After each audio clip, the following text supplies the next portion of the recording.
Sebelum kalian bicara soal zakat, sebelum kalian bicara soal haji, sebelum kalian berbicara soal yang lain, yang pertama dan utama kalau bicara hubungan vertikal kepada Allah, aqimis salah, dirikan sholat.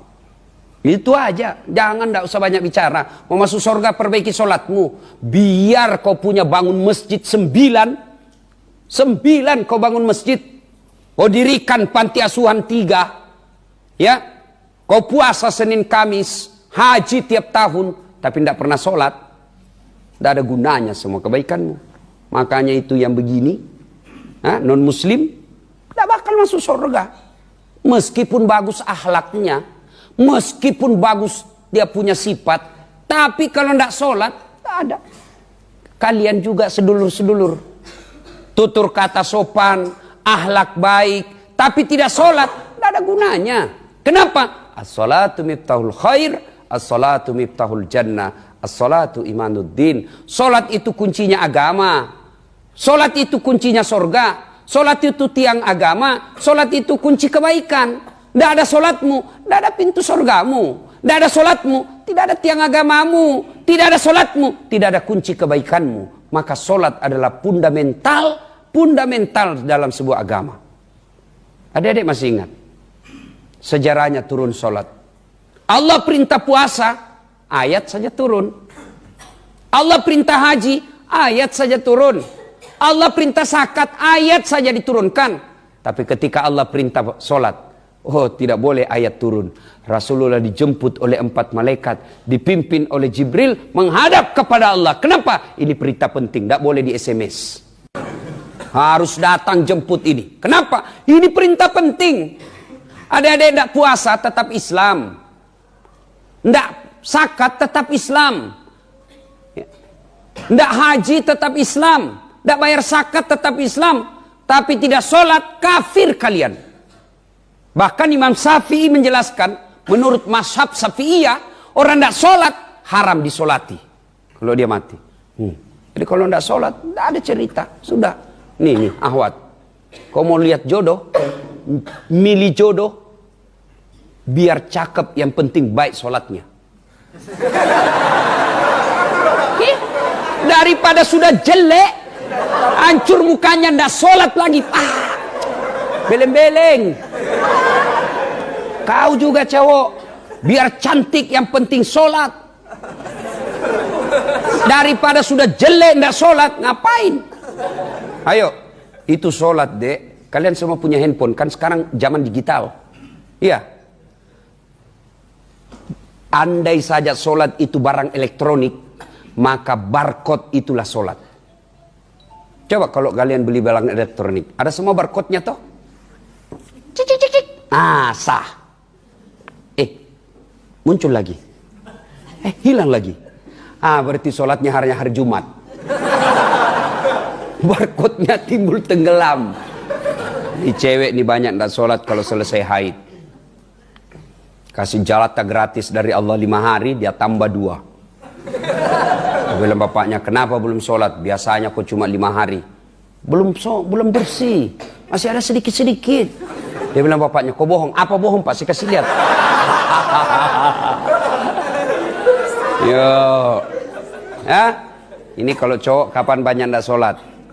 Kalau ada sepak bola, pertandingan mulai 2:30 subuh, perpanjangan waktu 2 kali 45 menit, masih seri, adu penalti. Begitu adu penalti azan subuh, kau pilih mana? Pilih mana? Pilih mana? Pergi sholat, pret, pencitraan. Ya, kemanakan saya? Diambil sajadahnya, sholat depan televisi. Setin dapat tadi. Siapa ajar gol? Dia bilang ke masjid om, ketinggalan gol. Kalau kita nonton ketinggalan gol, kita kalau pergi ke masjid. Saya nonton ketinggalan sholat, jadi saya jamak lah di depan. Ayo, adik-adik sekalian, apapun kegiatan kita berkaitan dunia, salah satu motif kalian sekolah tinggi-tinggi, tidak usah munafik, mau cari dunia. Saya sekolah jadi insinyur, saya jadi master, saya apa? Itu apa Ustaz? Kalian tuh apa? Ya supaya dapat kerja yang baik lah, hidup mapan. Siapa yang punya dunia, Dek? Siapa? Raja? Bukan. Sultan? Bukan. Siapa? Allah. Artinya apa? Mustahil dunia dalam genggamanmu. Kalau yang punya dunia kau jauhi. Iya. Saya punya handphone. Mau dapat handphone dari saya, you harus dekat dong sama saya. Ya. Minta kepada Allah ini dunia. Kecil. Kecil punya mobil. Kecil punya rumah. Kecil lunas utang. Kecil sembuh penyakit. Gimana caranya? Yuk dekati Allah. Dekat lu dengan Allah, kecil jadi sarjana. Kecil itu sekolah ke luar negeri, kecil. Apa yang mustahil di sisi Allah? Orang bilang tidak masuk akal. Gimana caranya orang miskin mau pergi haji? Itu kalau logika pikiranmu. Allah berpikir, Allah menyampaikan, kau tidak usah bagaimana caranya deh. Tidak usah kau pikir bagaimana caranya. Caranya saya Tuhanmu yang maha kuasa. Kau tahu. Urusanmu, perbaiki sholatmu. Jangan ganggu orang. Saya kasih kau apa yang kau mau. Apa susahnya Allah kasih kita?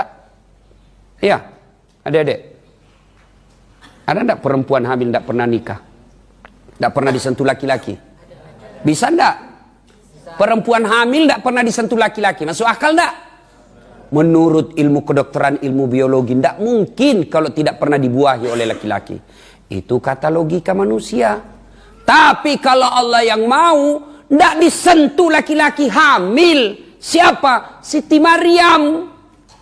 Lahir Isa alaihi salam. Tidak masuk akal. Kalau Allah yang mau, tidak ada yang masuk akal. Tidak ada yang tidak masuk akal buat Allah. Siti Maryam melahirkan Isa alaihi salam. Coba. Kalau Allah yang mau, tidak ada yang mustahil. Gampang bagi Allah. Gampang buat Allah. Siti Maryam. Isa alaihissalam lahir tidak pernah punya bapak.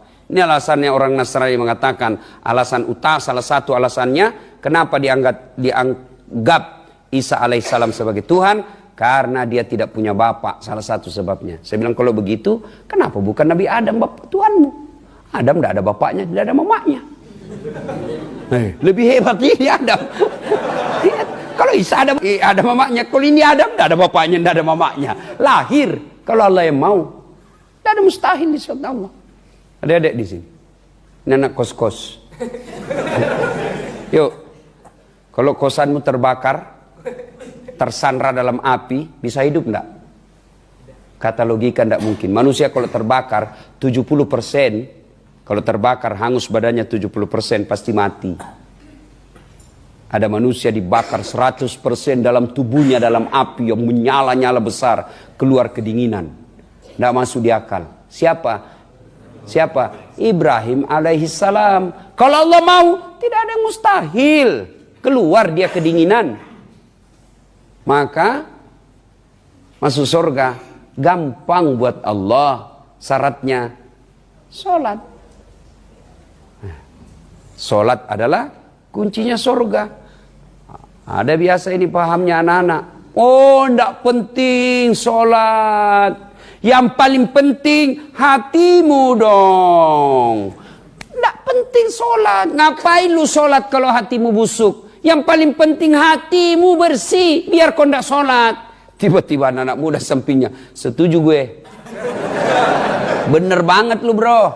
Karena dia juga tidak sholat. Kalau ada orang kalau ada yang bilang yang penting hatimu baik biar tidak sholat, tolong tanya siapa nabinya. Yuk, siapa nabinya? Ada yang kalah bagus akhlaknya Rasulullah? Ada yang kalah baik hatinya Rasulullah? Rasulullah manusia paling mulia, tidak pernah mengganggu orang, akhlaknya baik, hatinya bersih. Mestinya beliaulah orang yang pertama tidak sholat. Tapi buktinya beliau tetap sholat. Bahkan riwayat mengatakan kalau beliau sholat sunnah sampai bengkak betis beliau. Sholat sunnah sampai bengkak betis beliau. Kita sekali bengkak betisnya biri-biri. Apalagi asam urat. Rasulullah. Ya, perbaiki sholat. Adik-adik, cewek mau dapat cowok yang baik, perhatikan sholatnya. Kalian juga cowok mau dapat istri yang baik, perhatikan sholatnya. Ibu-ibu mau dapat mantu yang baik, perhatikan sholatnya. Jangan tanya orang siapa dia.